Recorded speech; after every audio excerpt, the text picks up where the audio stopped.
Bismillahirrahmanirrahim. Assalamualaikum warahmatullahi wabarakatuh. Perkenalkan, nama saya Erma Angka dengan stambuk A1A121044. Saya mahasiswi dari jurusan Pendidikan Ekonomi, Fakultas Keguruan dan Ilmu Pendidikan, Universitas Halu Oleo. Pada kesempatan ini saya akan menjelaskan tentang unsur-unsur kebudayaan yang ada di Muna. Yang akan menjadi fokus pembahasan kita ada 3 poin, yaitu yang pertama mengenai budaya masyarakat, yang kedua mengenal suku Muna, dan yang terakhir yang ketiga adalah unsur-unsur kebudayaan yang ada di Muna. Baik, langsung saja kita masuk pada pembahasan yang pertama, yaitu budaya masyarakat. Budaya atau kebudayaan berasal dari bahasa Sanskerta yaitu budhaya, yang merupakan jamak dari kata budhi yang diartikan sebagai segala hal yang berkaitan dengan akal dan budi manusia. Nah, budaya masyarakat adalah keseluruhan sikap dan pola perilaku serta pengetahuan yang menjadi kebiasaan dan diwariskan yang dimiliki oleh anggota masyarakat tertentu. Selanjutnya kita masuk pada poin kedua, yaitu mengenal suku Muna. Suku Muna adalah salah satu suku yang ada di Indonesia yang terdapat di Sulawesi Tenggara. Masyarakat suku Muna mendiami seluruh Pulau Muna dan pulau-pulau di sekitarnya, serta sebagian besar mendiami Pulau Buton. Selanjutnya kita masuk pada poin terakhir atau poin ketiga, yaitu unsur-unsur kebudayaan di Muna. Pada bagian ini saya akan menjelaskan 7 unsur kebudayaan. Yang pertama mengenai peralatan dan perlengkapan hidup masyarakat. Perlengkapan dan peralatan hidup di Muna telah lengkap dan dapat digolongkan modern. Hal ini dapat dilihat pada yang pertama, cara masyarakat dalam berpakaian. Kedua, perumahan.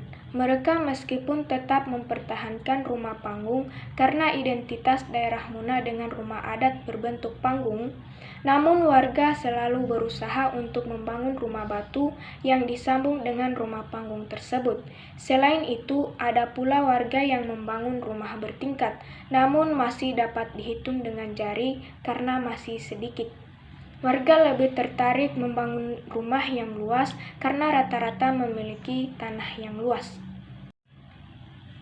Ketiga, mengenai alat-alat rumah tangga yang digunakan. Alat-alat rumah tangga yang digunakan mudah diperoleh di pasar-pasar tradisional. Kemudian yang keempat, mengenai alat transportasi yang digunakan. Alat transportasi yang digunakan telah memadai, seperti mobil dan kendaraan bermotor untuk di darat, dan speedboat dan Johnson sebagai kendaraan di laut yang menghubungkan antar pulau. Selanjutnya kita masuk pada unsur kedua, yaitu unsur mata pencaharian hidup dan sistem-sistem ekonomi.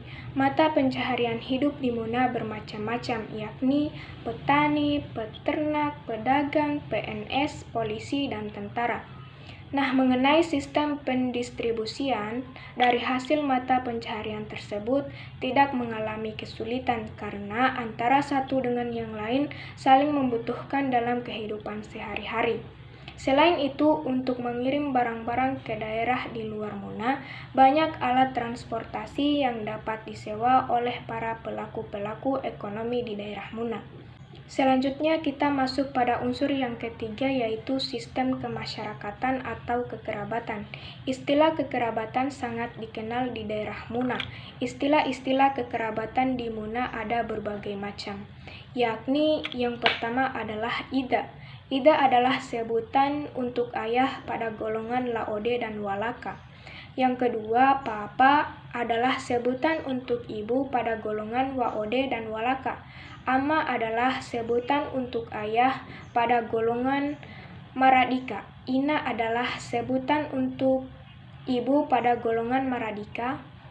Awa adalah sebutan untuk kakek, nenek, dan cucu untuk semua golongan. Foko idau adalah sebutan untuk paman dari saudara laki-laki atau ibu pada golongan Laode dan Walaka. Selanjutnya ada namanya Finemoane. Finemoane adalah sebutan untuk saudara laki-laki pada semua golongan. Kemudian Finerobine. Finerobine adalah sebutan untuk saudara perempuan pada semua golongan. Selanjutnya ada yang namanya Basitie. Basitie adalah sebutan kepada keluarga yang hubungannya sudah jauh seperti sepupu 4 kali atau ketika dua orang atau lebih bercerita lalu saling menanyakan asal dari mana, kemudian menyebut nama kakek atau nenek di suatu daerah, ternyata mereka yang bercerita itu merupakan keturunan dari nenek atau kakek tersebut. Selanjutnya yaitu Fokoawau. Fokoawau adalah sebutan untuk nenek atau kakek dan cucu dari saudara pada semua golongan. Selanjutnya ada sebutan anak. Anak adalah sebutan untuk anak baik laki-laki maupun perempuan pada semua golongan. Selanjutnya ada istilah kamodu. Kamodu adalah sebutan untuk besan baik laki-laki maupun perempuan pada semua golongan. Selanjutnya tamba. Tamba adalah sebutan untuk ipar baik laki-laki maupun perempuan pada semua golongan. Selanjutnya ada sebutan bayi. Bayi adalah sebutan kepada teman baik laki-laki maupun perempuan pada semua golongan. Selanjutnya ada mosiraha. Mosiraha adalah sebutan untuk tetangga atau orang yang sudah dianggap sebagai saudara atau keluarga sendiri pada semua golongan. Selanjutnya ada namanya kamukula. Kamukula adalah sebutan untuk orang tua, baik orang tua kandung maupun orang tua pada umumnya, baik laki-laki maupun perempuan pada semua golongan. Selanjutnya yaitu istilah mienolambu. Mienolambu adalah sebutan untuk suami atau istri pada semua golongan. Selanjutnya adalah awantu atau awawangku. Awantu atau awawangku adalah sebutan untuk cicit baik laki-laki maupun perempuan pada semua golongan. Selanjutnya kita masuk pada unsur yang keempat yaitu unsur bahasa. Bahasa yang digunakan di Pulau Muna adalah bahasa Muna itu sendiri dan tentu saja dengan bahasa Indonesia. Sekarang ini baik di kota maupun di kampung-kampung di kota Muna misalnya, masyarakat lebih cenderung menggunakan bahasa Indonesia. Hal ini dikarenakan oleh perkembangan teknologi seperti penggunaan HP, komputer dalam hal internet, dan adanya frekuensi menonton acara televisi. Selanjutnya kita masuk pada unsur yang kelima yaitu kesenian. Seperti halnya di daerah lain, kesenian di Muna bermacam-macam.